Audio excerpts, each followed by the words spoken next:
Sup everyone, welcome to another video. Oh, let me just retract this back. Not actually using that. Okay, it took me a while to process this, right? Because after the live stream finished, I didn't want to immediately give my input. Although I was extremely excited, I was very content, you could say, with what was presented, what's happening, what's coming up very soon. But I didn't want to be overwhelmed in that very moment and give a verdict because we're so used to not receiving much, right? Last year, our expectations were relatively low, and it somehow HoYoverse were able to lowball us even then. So this year, I'm sure to keep our expectations in check. It truly was like no expectation. It could go either way, and we would not be disappointed. But by the end of the live stream, it just felt like HoYoverse did a huge 180 this year and really just smacked it out of the water. With all the announcements, with the anniversary. Now, yes, if you want to compare this specific anniversary and the rewards to other well-known gacha games even, it's nothing to get excited for, really, like comparatively to other gacha games and just other games in general, right? But I don't think the focus should be put towards just the anniversary when it comes to the live stream. Yes, the title of this video is to congratulate and to maybe even commemorate this moment, because I want to say that for this year's anniversary, 20 polls plus a limited avatar.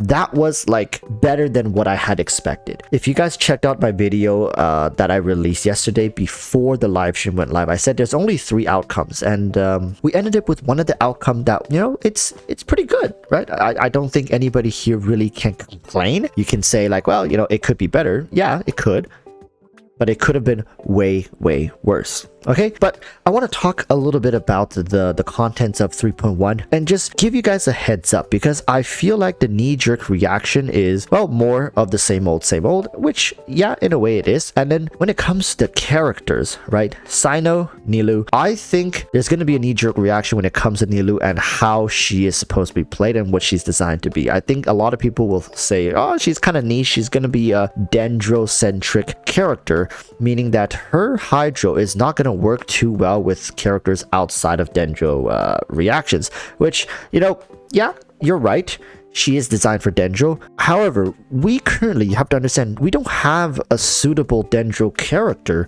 to fully synergize with her. Nilou could come out as a character that will rely on future dendro characters, so don't jump the gun, people here. And I did run polls while, you know, I had thousands of people in the live stream, and the vast majority of the players are skipping both Nilou and Cyno. And I think that is a smart decision for the most part. It doesn't matter how good Nilou can potentially be, she still needs a good dendro character to work with. If you get Nilou and you end up not getting like the dendro archon, kind of a waste, right? So it's a smart decision for people to skip both Cyno and Nilou. And I'm willing to bet dollar bills that Cyno is also designed for dendro reactions. Let's be honest here. At this point, an electro character being released, y'all really think it's going to be designed for overload? Come on, right? Let's be real. Cyno, Nilou, both going to lean heavily towards dendro reactions. It's going to be quicken, aggravate, bloom, hyper bloom, all that stuff, all that jazz. And I'm going to be frank with you guys. I think Cyno is going to do better than Nilou. I think in patch 3.1, it's going to feel like Cyno just feels better to play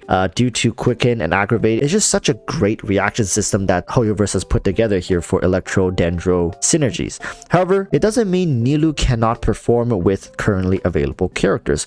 It seems that the dendro MC is going to be a great synergistic option with Nilou, but I can't really put a finger on how exactly Tignari is going to work. I think Tignari and Nilou may have a conflict in roles, and neither of them has significant off-field presence. Nilou seems like a character that is designed to work with an off-field dendro character, so the MC as well as Collei may be in some form or shape can't facilitate that playstyle in the meantime. That's why once the characters come out, I can foresee the community just not feeling too great about her. Finally, we have to talk about Candace. I think Candace is one of those characters that for the most part people don't talk about her, but her playstyle is incredibly similar to Beidou. And if Beidou serves as, and if that's anything to go off of, I think she's gonna have a fun playstyle. But with how things have shaken out for most 4-star characters, it's just such a shame. I've said this in live streams, I've said this in the past, is that we will never get 4-star characters that are quite like Xingqiu, Xiangling, Bennett, and Sucrose anymore. The vast majority of these 4-stars require multiple constellations just to get them off the ground and going,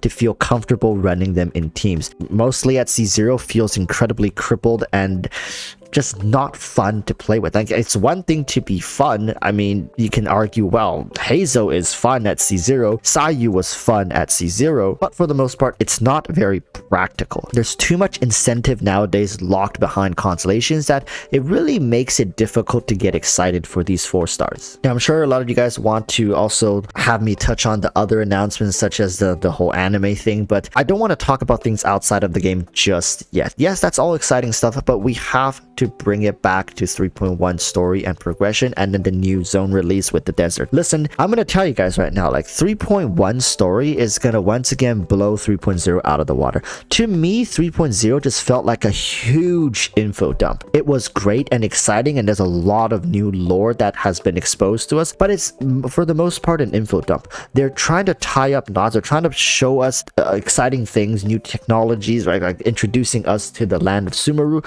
and just getting us up to speed and answering some of the questions that have been posed in previous stories. But really, it was just an info dump. And honestly, in 3.1, I feel like it's gonna lead up to a certain climactic event. Whether that's going to be revealed in 3.1 or it's going to lead into 3.2 and eventually concludes in 3.3, I don't know.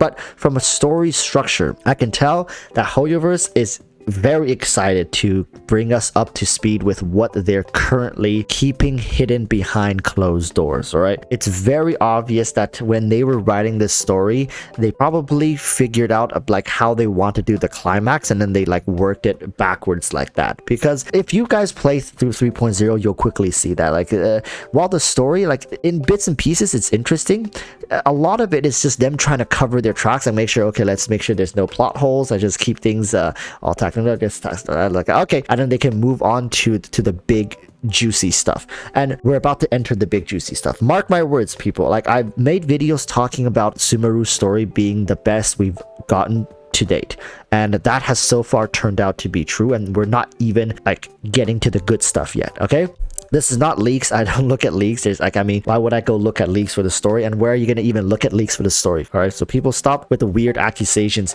I'm just telling you from a writer's perspective. I'm a writer. I studied writing. I did writing, and I worked for companies as a creative writer. I know writing. Okay, Sumeru's going to be good. You can already see it. All the pieces are in place. So I'm very excited for that, and I hope you guys are as well. If you guys haven't played the story, I know a lot of people have been saying, oh, the 3.0 story, it just takes forever, it's such a pain in the ass. But if you want to enjoy what's coming afterwards, I suggest you play through the story. If not, get a good solid recap. I mean, I'm sure there are videos online right now talking about the story, just covering the Sumeru storyline, and maybe even covering all the little bits and pieces that you would have missed anyways. So really, people, go ahead and get yourselves done with that, because if you don't, you're gonna be missing out on a huge reason why it's even fun to play this game, right? The story is great. Finally, let's just wrap all this together, right? Was the live stream good? Was it not good? There's always gonna be people who are disappointed. It doesn't matter at like what HoYoverse does at this point. There's always gonna be people disappointed. By the end of the live stream, I had people in my chat saying, well, dead game, let's just all go to Tower Fantasy, let's just,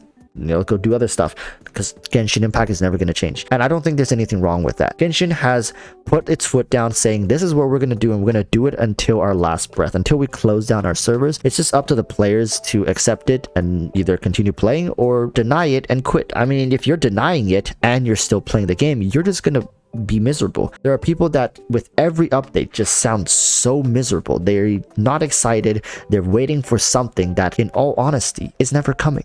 Okay, and that's me saying it wholeheartedly, telling you guys it's for your own benefit. If you truly don't like the updates, if you don't truly enjoy the content that's being released, and it's been going on for like over 6 months, like, and I know some of you guys been here since the beginning, and ever since the third patch in like 1.3, you've been just feeling burnt out.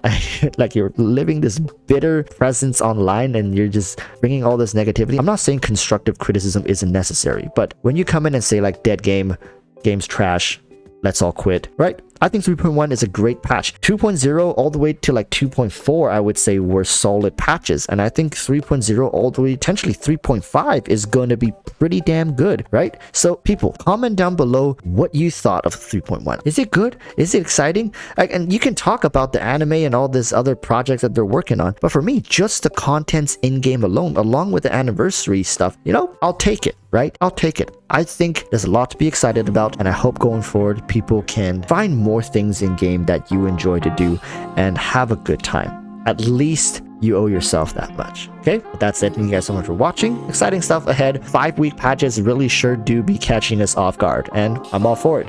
2 more of these kind of patches. Let's go. Till next time, urge you all to stay safe and peace. Bye.